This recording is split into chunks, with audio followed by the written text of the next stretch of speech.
I'm Brian. And this is R&B Talks. Live and direct into your home. Sort of. After we upload it when we're done. So not so much live or direct. Live-esque. As we ping pong through the internets. Yes, as we bounce finitely through all of the different gateways and portholes. Finally to your screen. We're not wizards, bro. Hey. This isn't wizardry and witchcraft here. I'm a wizard. Oy vey. I'm just not a traditional wizard. So, Brian. Okay. What's up? How you been? How's it hanging? Been How about Mr. you? Mom this week. Dig it. Love my kids.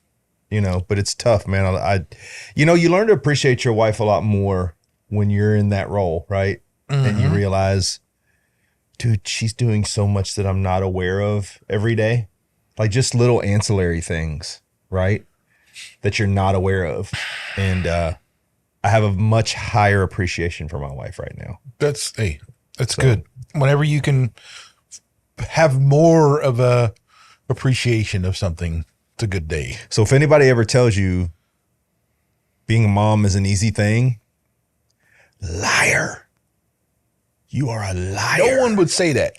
Some people will. No, some like people. Feminists like to say, oh, all you do is stay home with your kids. Well, because they're idiots, though. They don't do it, so they don't know. So shut your face hole, feminists. Sorry. Okay, shut your face mouth. Don't want to hear it. Anyway, how about yourself, Reg? Good, brother. Bought my second splitting ball. Yeah, how'd that go today? Did you use it today? I used the Fiskars, right? It's the Fisker. Yeah, I bought the Fiskars. So I have okay, let's get nerdy. I got the Fiskars X27 felling axe, which I've been using a little bit here and there, alongside the Channel Locks 8-pound splitting maul that I had, which is all the fiberglass handle stuff. So I have like felling axes, though. All the felling axes I have, I've always liked wood handles. Mm-hmm. So, but the problem is, handles, if it's not a really good piece of hickory, mm-hmm. if it doesn't, if it doesn't come from somebody who really knows what they're doing about the grain and the wood, it's not heartwood or whatever. It's just not your handle's pointless if it's wood. It won't last. Most axes I've used that don't have quality handles, the handles will split if you're doing any kind of heavy work with it. It doesn't matter. It's dead. Doesn't matter how accurate you are or whatever. It's just the fact is your handle's taking a lot of shock. Anyway, so I really, really want a nice wood handled splitting axe or maul, right? And so, but the problem with the Channel Lock one I got from the local hardware store is it's just like the angle on it's just really, really like not rounded, but it's not sharp at all, which a lot of mauls aren't like that, but it's like it bounces so much. And you'd think that an 8-pound freaking sledgehammer that's a heavy maul. Yeah. And I'm swinging it hard. Yeah. And it sometimes, and keep in mind, I'm also splitting very hard woods, oak for one. And so, it also depends on how you hit the grain, right? Like if you hit the grain crossways, it'll bounce even if it's a good. Well, yeah, but I'm not doing that. But I'm just saying, like, I wanted to have more penetration into the round. So the felling axe is cool from Fiskars, the X27. It's not near like a maul, but the profile on the head is like very, very much a straight wedge. Mm-hmm. It's cool. It works phenomenal. However, that handle vibrates so much when you swing that thing, mm-hmm. that you feel they say, oh, it's got this vibration redo. No, it's like a freaking spring goes bang, and you're like, so it just, you feel every ounce of it.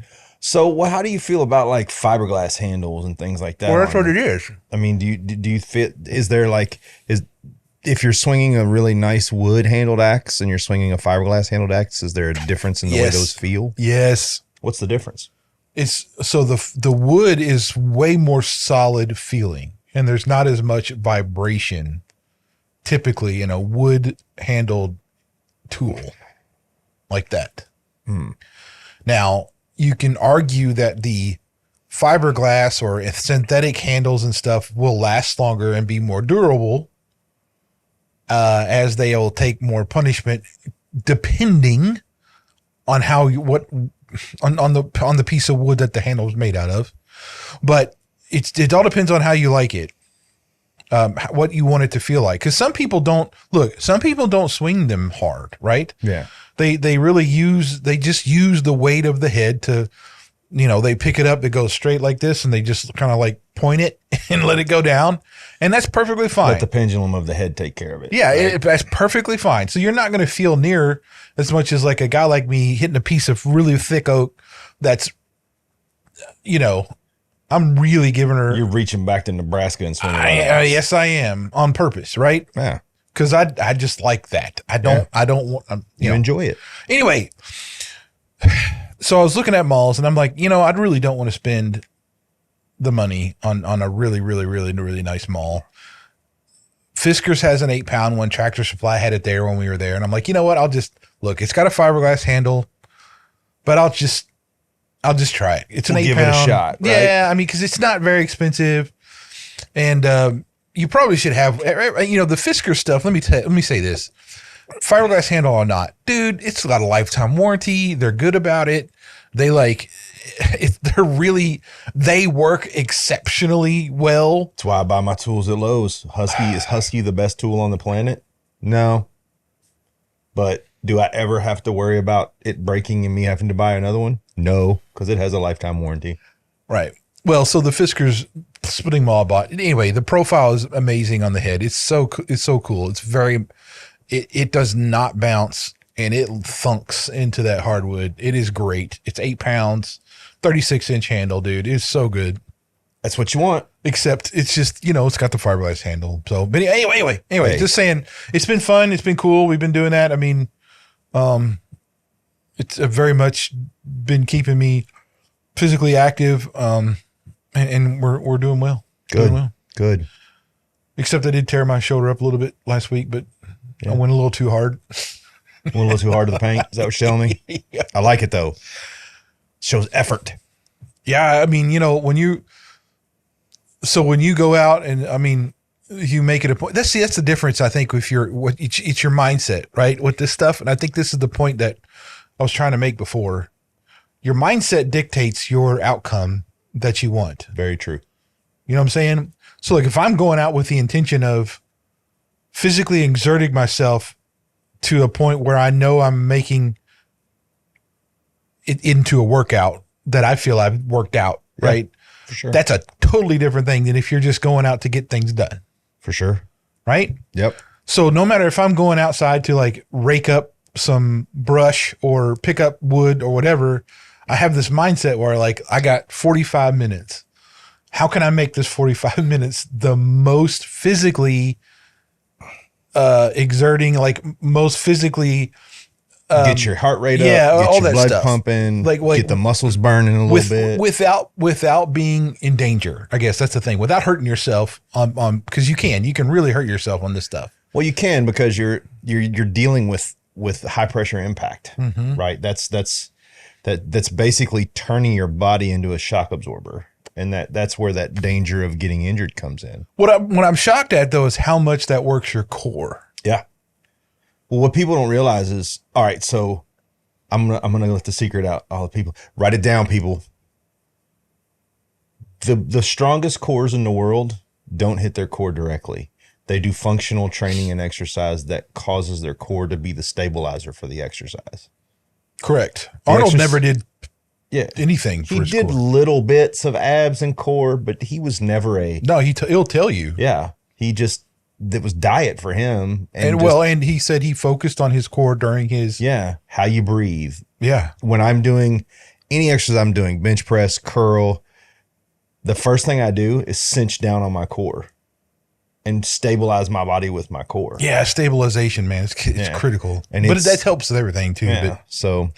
Well, Reggie, it's been a freaking insane Dude, okay. week. Let me just say that I don't even like politics, but now it's like thrust in your face. It's like if they could do it 25 hours out of the 24 hours a day, they would. And I'm just, I guess I'm more. So there's two things here with let's talk about the Trump attempted assassination. Well, I think the first thing we need to recognize is that it is a very rare event when someone attempts to take the president of the United States' lives. So I think we need to kind of stop and look at the fact that this is a very historical moment, right? A 20-year-old kid climbed up on top of a building with an AR-style weapon and attempted to end the life of a president. It's crazy. I don't think people understand how impactful just the event within itself is, right?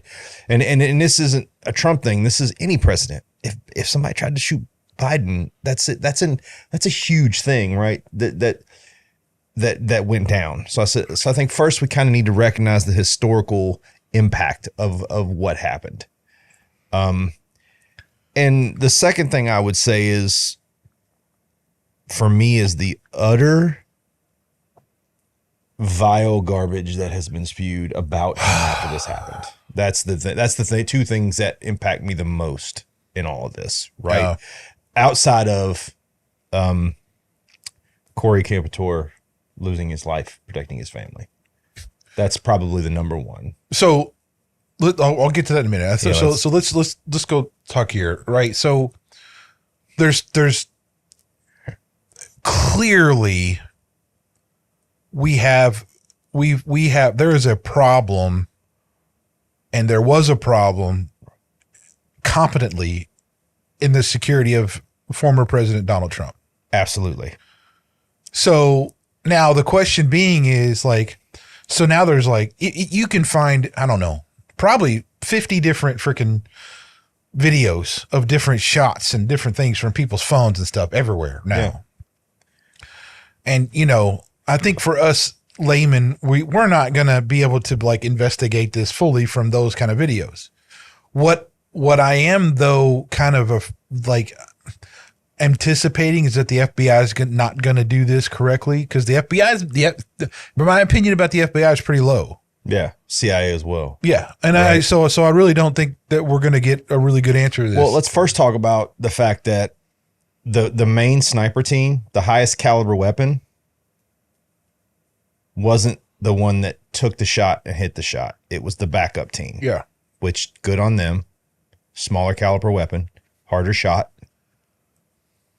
Probably saved a lot of people's lives. Yeah, and I want to make this so I'm going to put a whole bunch of links in the freaking. Yeah, you sent me a ton of them. Yeah, because it's I got lost in the sauce, but I think I've narrowed it down to important ones. But the one guy, the survival guy, man, let me hold on. My laptop, my iPad went to sleep. Fieldcraft Survival Channel. So his video is where I think you could probably get more of this is kind of how things went down, because he has a lot of insider information from the Secret Service. I think that's one of the better ones that I would find. Yeah. But there's now video out since that of an hour before the shooting. There's crooks walking around the base of the building, clear as day. So here's the thing. For me, I think it's divine. I do. I think God had a very, very, very real hand in this event. And it's not because I proclaim Trump as some kind of Messiah figure. No, I just think that it looks very much, there's no coincidence. That I don't believe in coincidence. I don't believe in luck. I think if you do, you're kind of missing out on a lot of things. But anyway, so I do think it's that way. I think this shows a lot of problems with the diversity, equity, and inclusion nonsense. Yep. Which most sane people have been saying for years now, that it's nonsense, that you can't, there's some roles that it's just, you can't do equality things like that, because it's not about an equal outcome. It's about having people who can perform the best at what they are going to do. And look, this one woman that keeps getting attacked all over the place about when she was trying to, the one Secret Service agent who was a last minute augmentation to the Secret Service team, who can't holster her weapon. Look, I can't. I'm not going to say anything bad about her. I think people are, and I don't really like that too much because, frankly, I wouldn't know what I would be doing in that scenario. I don't think I'd. Now, the point that I've heard made is that if you're a Secret Service agent, that should be such a well-rehearsed muscle memory action that your brain does not have to think about it. Absolutely. So I think she probably needs some serious training. Definitely some fitness stuff going on. I'm just saying this, but there's no way like a guy like me, I'm way out of shape to be something like that, right? Yeah. Well, I'm not going to go run after somebody or do that. I'm just too slow and too fat. Let's add in the fact that Trump turns his head, shots are fired. You see him react to getting clipped in the ear, and they don't move till he hits the ground. I don't think the response was that bad, though. Because there was a couple people that came up in seconds. Yeah, but those weren't Secret Service. Those were the Pennsylvania SWAT, man. Yeah, but they were there. On them. They were there. But the Secret Service to me was just a bit, it was almost, but then again, I try to think about the fact that I am a Secret Service agent. How rare is it that someone attempts to take the life of the president? No matter how many times I drilled it, are you ready for when that goes down? Yeah, I mean, this is where this is an opportunity. Like, it is such a rare opportunity, and it got messed up. Yeah, for sure. Here's what I'm saying. Like, how can you, this is not, I'm not saying that anybody dreams of like an assassination attempt, but like, this is what the agency was built for, and they blew it. They blew it. Yes. Now you can blame that on, you can blame it on funding. You can blame it on the decision making. You can circle around any one of those conspiracy theories out there. But at the end of the day, that this is their responsibility. This is what they were charged to do. This is their job, and they failed. Yeah. It doesn't matter. It doesn't matter where that building was. They steered it right into the wall. It doesn't matter. Like, none of that matters. Either A, you messed up your planning, which they did. B, you messed up your implementation, which they did. Yep.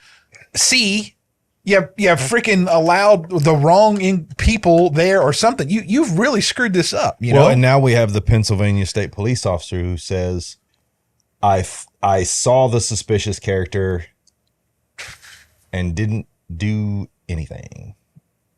So you thought the guy was suspicious when you saw him. He's walking into the rally of a presidential candidate, and all of your training didn't kick in for you to go, yeah, I need to stop and talk to that guy. Yeah, dude, there's a lot of this stuff too. Let me just say that. So this Crooks guy, Crooks makes no sense to me, doing this. And I don't know. I'm a very, he's like too convenient of a patsy here, in my opinion. So not that I think he really wasn't that person. I'm just saying that, this dude, I don't know. He just doesn't seem like this doesn't seem like his MO, but. Well, here's what you've got, man. Here's what you have. I just think it's ridiculous. You either have a setup, either one or the other, right?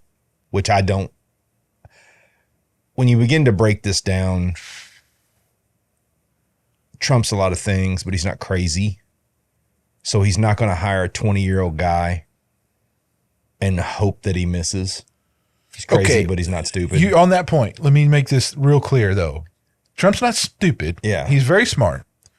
If he were going to do this, right, to stage something, yes, you wouldn't hire a 20-year-old who couldn't be on the rifle team in high school because he wasn't shoot enough. He'd want to make sure that whoever he got as a shooter was like one of the best in the world. Yeah. He'd be paid way more than that. He wouldn't be 130 yards away.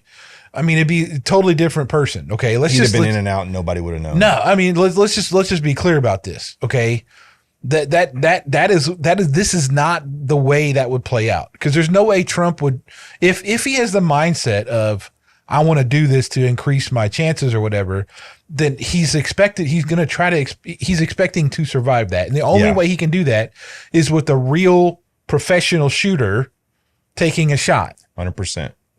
And there's no way they would ever find out that shooter is. Yeah. This is way too obvious. He's not a professional shooter. He's using the wrong equipment for that anyway. Yeah, using an AR style weapon that's not made. You can make long distance shots with it, but they're not built for it. No, okay. So here's the other point. They're talking about this. You hear two sides of the coin. Whether this was an easy shot or how could he miss this or whatever. Okay, he was using an EOTech red dot. Okay, and apparently, and I'm going back to the Fieldcraft Survival channel where he said it was a 4 MOA dot. So you're talking like probably close to 4 inches of his face if he's got on his head that's covered up by this dot. Yep. Okay, from 130, 150 yards away, 131 yards, I think is what they said. Yeah. So, yeah, that's a shot you can make, but if you're a good shooter. Yeah, but if you're inexperienced, which he was. Yeah, he wasn't a good Now, here's the point that I think people miss. There were state troopers in that building. There were. They came up to confront Crooks when he was on the top of this, on top of the roof. Crooks turned his rifle towards the police. So they had to get back down. And then he like hurriedly took, this is why that shot, I think it's because of that whole thing. Mm-hmm. Okay. Now, what I still don't, there's one thing after that bothers me too. The CAT guys, those are the counter assault team. Yep. Do you see those two guys? They're Secret Service guys. They're black, armored out and everything with a combat style. Those two guys come up to the stage. Way too slow. Yeah. Way too slow.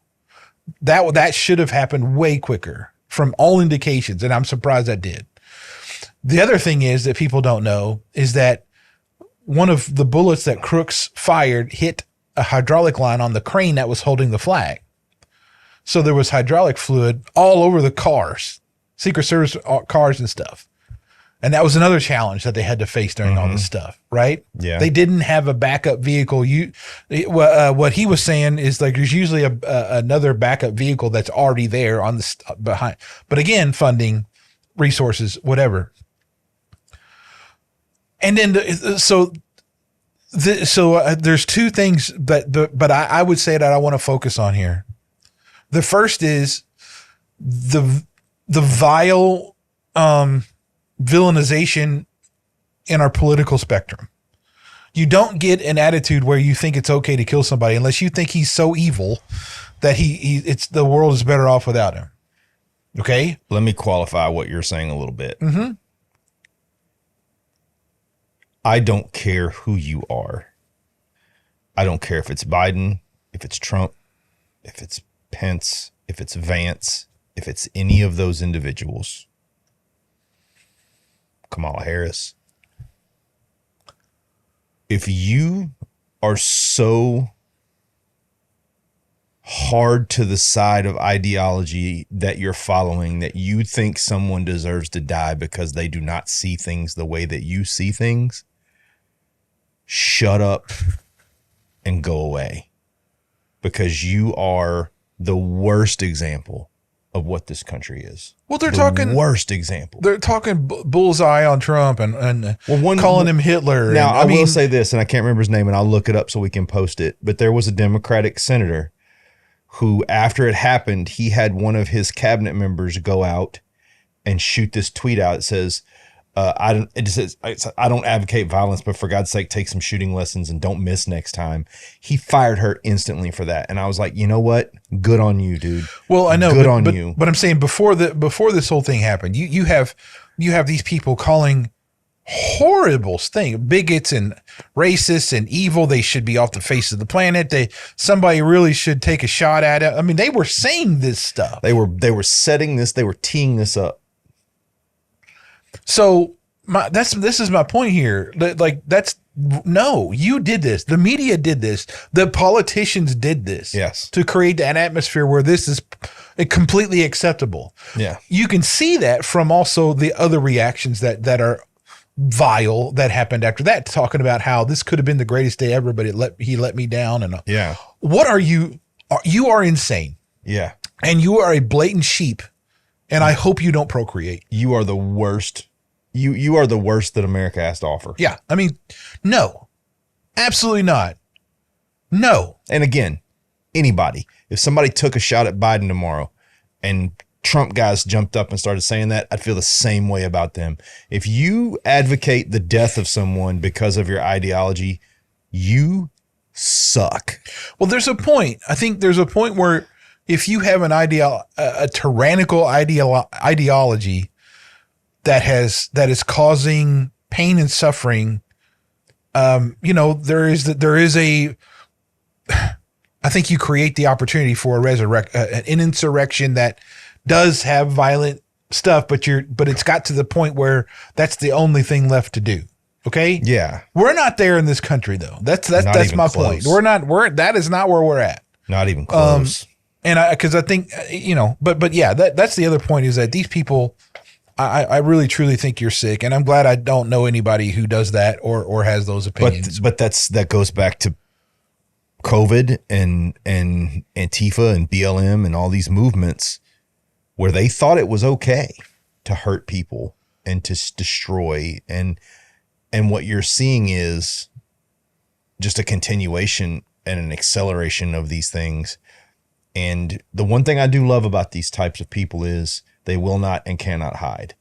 Eventually they're going to spew something ridiculous and they're going to get found out. There was a veteran who confronted a Home Depot employee that had posted something like that.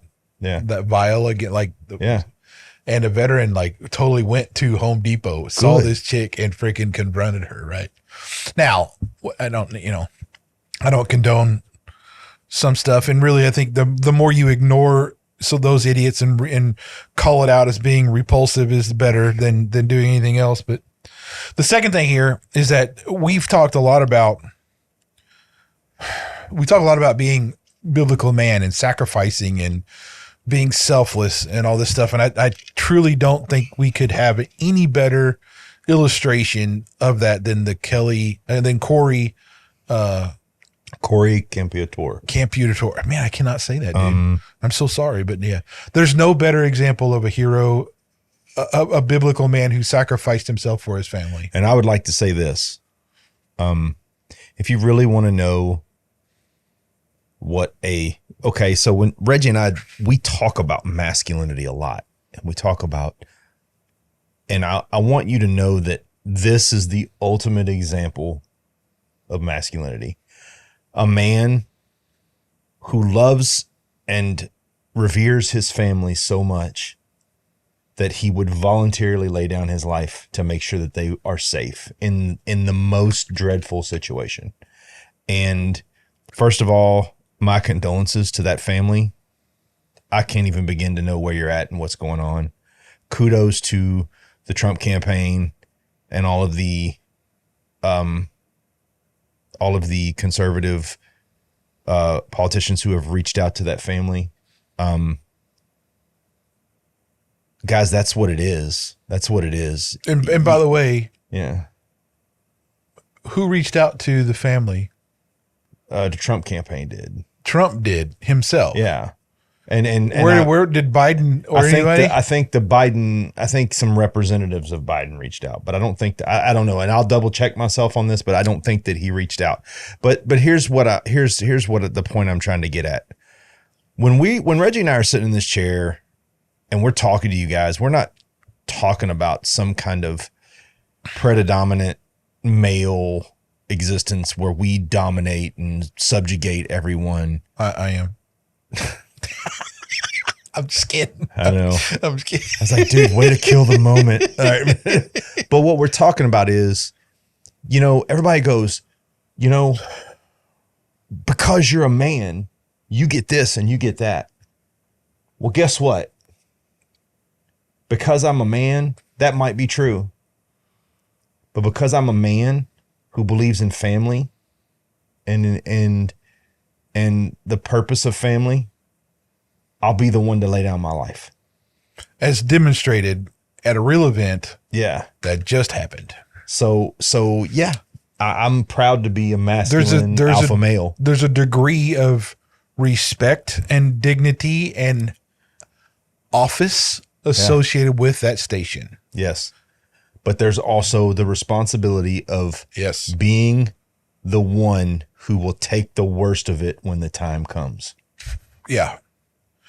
So the other thing, this is said in many different philosophical and spiritual, all kinds of things, but you don't know what the man's made out of until they are in a crisis or something, right?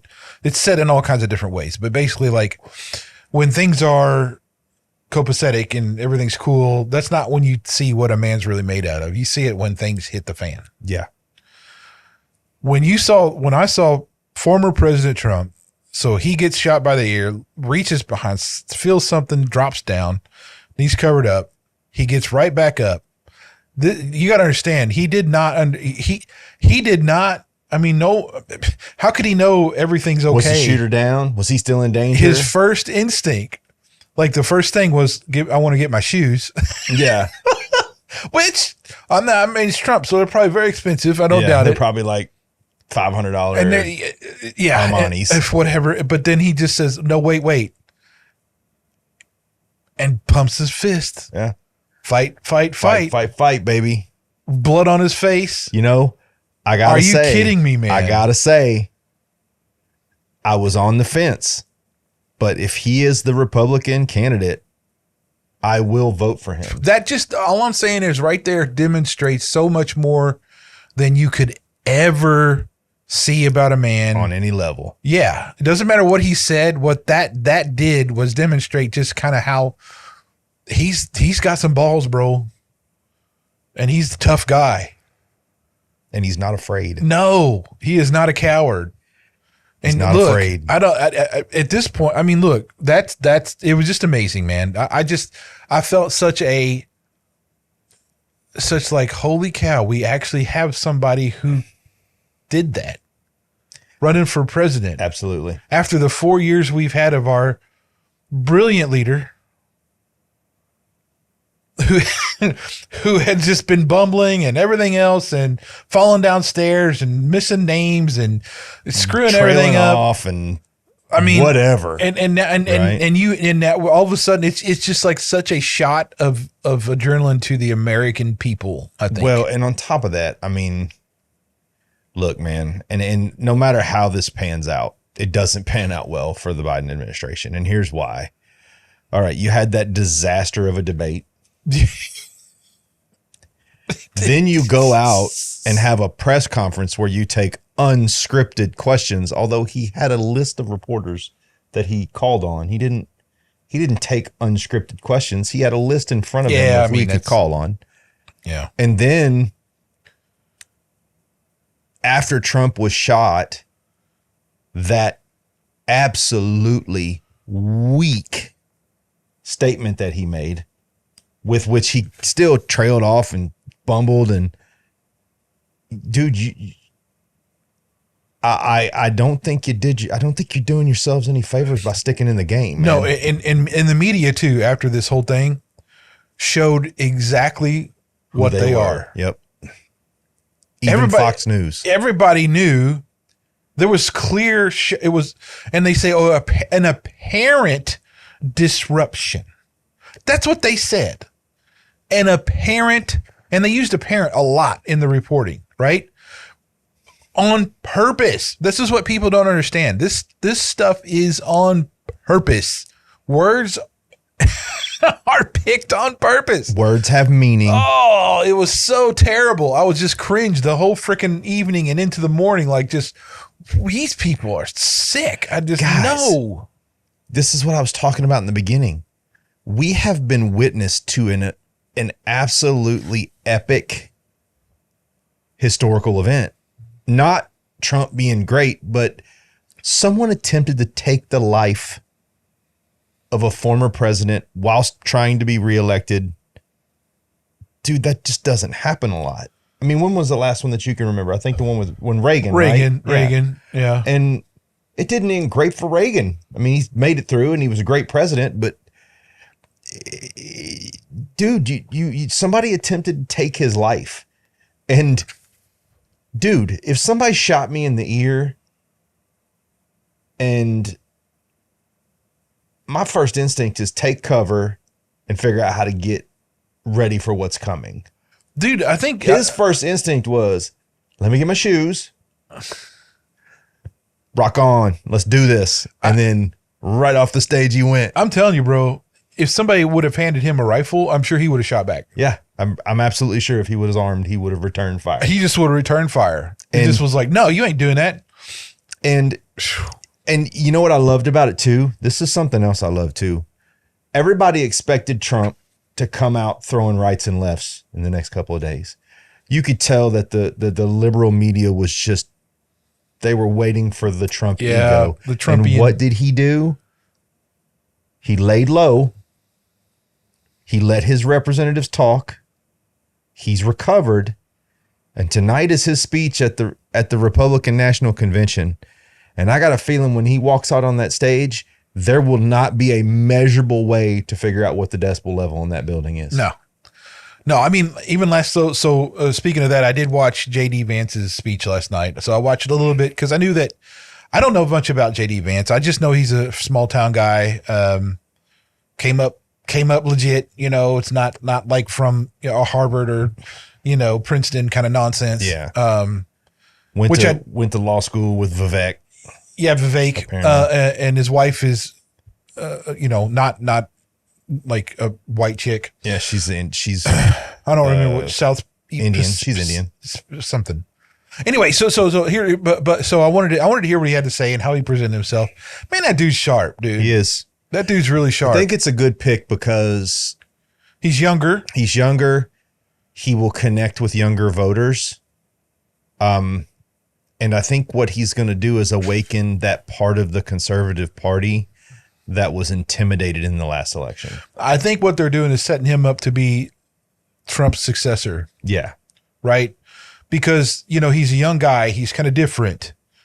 They're setting him up to be this, the next president after Trump.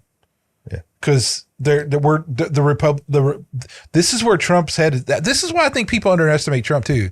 I truly think he's not thinking about 4 years. He's thinking about 50 years, thinking about 100 years, dude. He's got plans out. And if you look at how he's been successful in his businesses and stuff, you kind of have to expect this. Like he's thinking forward. Yeah. That dude's not a, lackadaisical, can't think past tomorrow kind of person. Anyway, you don't become a billionaire by being that guy. No, I just thought it was funny. There was a couple things that during last night's RNC thing where they talked about like Donald Trump Jr. got up and spoke about things, and he did fully acknowledge the heroism and everything of Corey. Yeah. And he acknowledged all that. I thought that was awesome that he would do that. J.D. Vance was up there, and he was. I thought one cool thing was like he was talking about his mother. His mama raised him pretty much. His mom had some addiction problems and stuff. Mm-hmm. And when he pointed, his mom was there, and he goes, "Yeah, thank God, my mom's been clean and sober for 10 years now." And mom stood up, and she turns over to the guy next to her. She goes, "That's my boy." Yeah. And I'm like, oh, what a stereotypical thing, but that's there right. It is. I mean, that's what it is. The American right? dream, right? She's proud of her boy, bro. Her son is about to be the vice president of the United States and possibly president of the United States at one point or another. Yeah, so, I mean, dude, it was just really cool. They talked a lot. They were really on the working class. They were on that in that during JD's thing. That's their point. The hope that they're. The rhetoric, if you could say something like that, was very much of a working class people bringing jobs back, getting rid of this and that, and the natural resources being used here instead of this and this. It was very much all about that, right? And I think that speaks to JD's where he's from and everything. So anyway, it was okay. Everybody says the same thing though on these artists. I will get bored with it because everybody does. Everybody says the same thing. Well, it does. I mean, Tim Scott came out and spoke, and I will say that Dr. Ben Carson, I would encourage people to listen to his RNC speech because he kind of roasted Biden for a few minutes. Like he stuck him on the spigot. And dude, he's no joke either, man. Ben Carson is a sharply intelligent man. He's very, very impressive guy, right? I personally am a huge fan. But I don't know, man. I don't know that Biden can pull this one out after what happened. I think that that whole thing happening just steeled America in the stead of we need some change. Dude, it's okay. Look, if that'll get me to buy a print of the Time magazine cover. Yes. Reggie purchased did you frame it? It's a metal print. It's a metal print. I bought the metal print. Oh, that's a beautiful thing. 10 by 14. Soon it will be hanging probably right about here. The iconic picture of Trump with on the Time cover. With the blood. Oh yeah, dude. I was so epic. And and here's what freaks me out. I was actually sitting on my couch watching that rally when that whole thing went down. And nothing like seeing it go down live time, right? And I told my wife, I said, you just saw the birth of the next president right there. It was obvious. It was so obvious. And this poll numbers have just skyrocketed. Like the support. I mean, if he loses, it'll be. I will literally be so stunned. It won't even be funny. Like I don't even know that I'll be able to describe. That'll be completely an illegitimate election at that point. I can't. Well, look, elections are what they are anymore. It's so hard. You can sit there and say, us the conspiracy theory and nutbags and everything, but you got to understand though, it's been proven right so many times here lately that it's kind of the wise thing to be as a conspiracy theorist anymore. Yeah. Well, if anything, if you're not anymore, you're wrong more than you're right. That's what I mean. It's crazy. Anyway, I think we've chased that rabbit. Yeah, but I mean, look, it's just epic, dude. I mean, just this whole thing, it is and also it's epic in the way that it illustrates a lot of what's wrong in some things that we have going on, man. I mean, I don't know. There's a lot of things here. I mean, just so much. As much as it steeled me to be a Trump voter when the election comes, it really set in stone how we really need to change the attitude and the rhetoric going on right now in politics. It's very much it's toxic. It's gone past the need. Yeah, it's required. It's so toxic, as a matter of fact, that unfortunately I don't know that you can bring the current version of it back. Yeah, and on that same token, on that same note, I should say token, but note. I watched a thing with Tucker Carlson and the Heritage Foundation did a thing on this. I think it's going to be one of the links. And so it really made Project 2025 even more of a cool thing. Yeah. I mean, I just hearing the guys who run the foundation talk about stuff, ask the questions they asked. It was they're sharp, dude. And I mean, it's completely like pro Constitution and liberty, personal responsibility. So of course the left's going to hate it, you know. But see, this is the thing. I'm not calling anybody who is throwing all this. I just say you're kind of making yourself look like a fool because you're not reading the actual thing and you're spouting somebody else's propaganda. I'm not saying violent thoughts about anybody like that. Mm-hmm. However, that's what's going on. Well, here's the problem you got, right? And I've felt this way for years. Unfortunately, it's so easy to be liberal. And what I mean by that is it's easy to look at all that's going on and go, oh, it's okay. You just do you and be you. You have the right. Here's the deal. I know. No, you don't. You do not have the right to wish death upon somebody. No. You do not have the right to take life, to decide when life is taken. The greatest men in history have stood for something. Name me one hard left liberal that you would chisel their face on a monument. Yeah, no, There isn't one. no. Well, okay, let me say this about what you're saying. I think you should be able to say whatever you want to say. And you should be free to speak whatever you want to speak. Okay? That's freedom of speech. However, the culture itself should demonize that kind of rhetoric. It should. All that should be a cultural thing. And here's the thing. It takes a moral center to understand that that is wrong. It takes an objective moral center. It does. It takes an objective moral center. That's a very good point. When you look at yourself and you realize that you have no objective moral center, it's time to hit the panic button. I mean, and I can sit here and tell you that, and that the AOCs and all of these people who are demonizing certain groups of people, which that's what really gets me.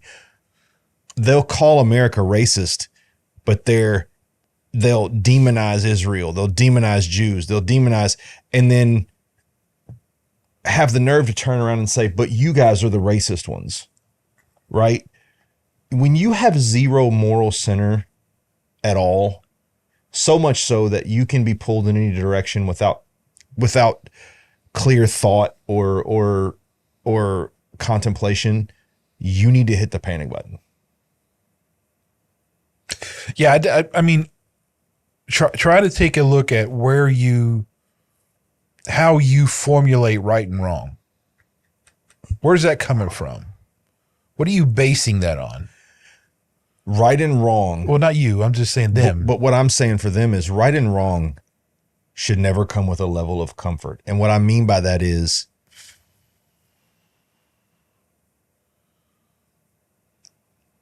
it should be natural for me to point out what's right, and it should be painful for me to see, observe, and stand by while something that is morally corrupt is happening. When you don't have those trigger feelings or emotions when you see something right or wrong, you've lost. And those are key parts of just being a human being. Being naturally, when I see a news story where a mom kills her kids, that's heartbreaking to me. When I see a news story that a guy walks into a building and shoots 30 people, that's heartbreaking to me. Heartbreaking enough for me to react in a way to say, we need to make change. And it ain't, well, if we would have just let him be who he was and he wasn't persecuted. No, this person obviously had issues. The people around him ignored them because they didn't want to admit there was something wrong with him or her. But I don't even know. I don't even know at this point. Well, that's the thing. Crooks is being, they're shoving so much of that stuff away. But that's the thing. Like the shooter at the Christian school, right? Well, you knew their property. But when you go into their background, there was years and years of ignorance towards the problem, even accessories to the act by allowing them buying and purchasing them weapons, and you knew there was a problem. Yeah, not with their propaganda, not with their political view. They had a mental health issue that you were ignoring for the sake of wanting them to feel included. No. You get that person help, and you get them the necessary help, not your version of help, which is, well, we'll make you feel comfortable and sure, we'll do this for you. No, that person is mentally ill. You need to go and do something about getting that person help. Yeah. This it's disgusting, brother. I mean, it just is. It just is. I mean, but it goes beyond that too. When you see yourself as a victim, when you see yourself as like, the system is the problem. When you see when you have all these excuses, but your own, the biggest destroyer. It's it of personal responsibility is the victim mentality. Yeah. But anyway, I think, I truly think that this is such a huge, just bright spotlight on issues that have been going on. All right, I'm going to say it, and it's a shit show, man. Yeah, it's what it is. I'm sorry, but that's what it is. It's a giant it's a turd sandwich. But I'm just saying, like, you know, I think again, what I would point the focus on is that I think this is I think a God event happened with Trump. It did. I think that he showed his mettle. I think that we saw a man do his duty and express the biblical idea of a husband and a father more than we could ever express. Yep. I think that our attitudes towards law enforcement have defunding of police, the defunding of have definitely impacted things like this, which is, I mean, you know, I don't. Well, I have stuff to say about that, but you know, I think that there's, and I would just encourage everybody that you're probably not going to see the absolute truth about any of this. No, not at all. From cell phone videos and all this stuff, they're going to keep, you know, let's say for instance, it was a inside job. Well, you'll never know. No, you won't. It'll be like the John F. Kennedy thing. Will be like, you know, 60 years after today. You'll find out about. They'll release the papers, and all of a sudden you're like, and then no one cares at that point. Yeah, it's too late. You know, what are you going to do at that point? Which I encourage anybody to look at that stuff because that's that's also really interesting. It is. But I actually think, Brian, we are out of time today, brother. You think? Yeah, I think we might have attacked it, man. We did it. We went hard at it, folks. Look. It's an interesting time to be alive. It is. I would never have, this was the last thing I would anticipate talking about on an R&B Talks episode, to be honest. Like literally, like this was one of those things that was the furthest from my mind until last week. Yeah. And then we were actually going to talk about grief today. So we'll do grief in the next episode. Yeah, folks. But here's what I would encourage people to do. First of all, take a step back and look at the historical significance of what we witnessed and give it the gravity that it deserves. Okay.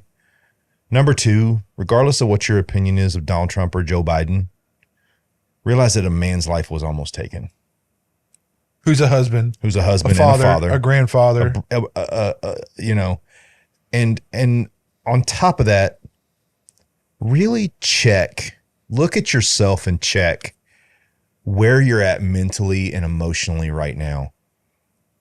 Because what we need more than anything in this country is to pull back into not necessarily a stoic state of mind, but we need to observe and report on the actual event, not the emotion of the event. There's a video and it's in the Times of India.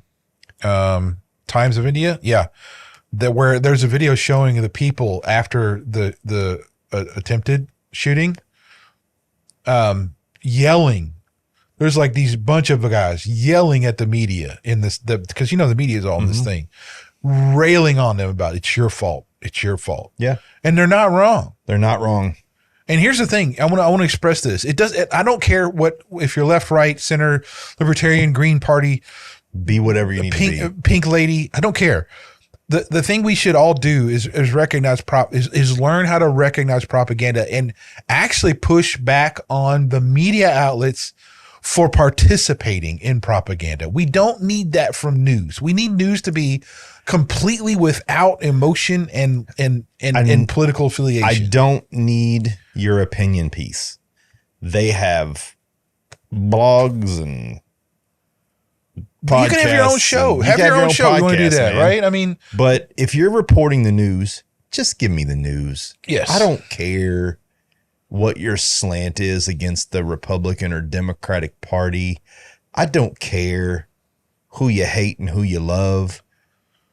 If you want to have that conversation, we can have that conversation. But your responsibility as a news broadcaster is to report the facts. But these organizations only exist because they're supported by the people who watch them. If the people said, look, that's enough. I'm not going to listen to you anymore if you do propaganda nonsense. If you're trying to skew the picture a certain way, turn it off. Yeah. Step away from it. Stop watching it. You know. I mean, dude, that's the only, if you impact their ad revenue, that's the money speaks louder than anything. Yeah. Stop. Yeah. Take away their paycheck and see how quickly they change. They change their. That's all I'm saying, man. You know, right? This is Oh. what Americans don't realize is we have more lock and sway than we think. Yes, we do. We can choose to not tune in. We can choose to not purchase something. We can voice our displeasure with something by taking away our participation in it. And we don't. And that's what I don't understand. I took all news apps off my phone. I check the news once a day, and I try to check Free Press because it's not that slanted. I'll look sometimes at Fox and MSNBC just to get angles, but I was tired of them, so I took my participation away. It's exactly what you have to do. We have to, as a people, say, look, we will no longer support that kind of journalism. That's what you have to do today. Absolutely. That's what we have to do. Absolutely. This illustrates the need for that to happen. I agree 100%. So, there's going to be a lot of links at the bottom in the description about this whole stuff. And it goes from right after I saw it happen to, even today. No, yesterday, right? Because that's when we met, was yesterday. Yeah, the show yesterday. And so it goes all over the place about stuff, but it's just a glimpse of things, just in case anybody has not looked into it and they want to see some different perspectives. It's all going to be there. Yeah. You know, so anyway, look, I don't want anybody to have a monstrous idea towards anybody. No. We're going to call a spade though. And for all you all out there, we hope you do the same. Yeah. So we're R&B Talks. Subscribe. Do the things. Do all the things. Comment. I want you to do all the things. Comment. Argue with me. I'm in the mood to argue, so shoot me some stuff. We did have one I responded to. Yeah. I was pretty heavy on the guy, but dude, you got to lean in, right? it was like nothing. You know, if you're going to say something, say something. If you don't, I'm going to tell you. And look, no hard feelings. Really, I appreciate the comment. Yeah. We appreciate the fact that you felt strongly enough to post something up there. But, you know, and you know, I do not believe in karma. Nope. But I do believe that the energy that you put out there is what you'll get back. And that is what I would tell people. Be careful. Be careful of the energy you put out there, because it will come back to you. Yeah, I mean, look, and I think this is a more of a push for us as two guys trying to make just to stand up for what we believe on a platform. I truly think that we're doing the right thing. Right on. Yeah. I'm Reggie. I'm Brian. And we'll see you next time. Thanks, guys. Bye-bye. Bye-bye.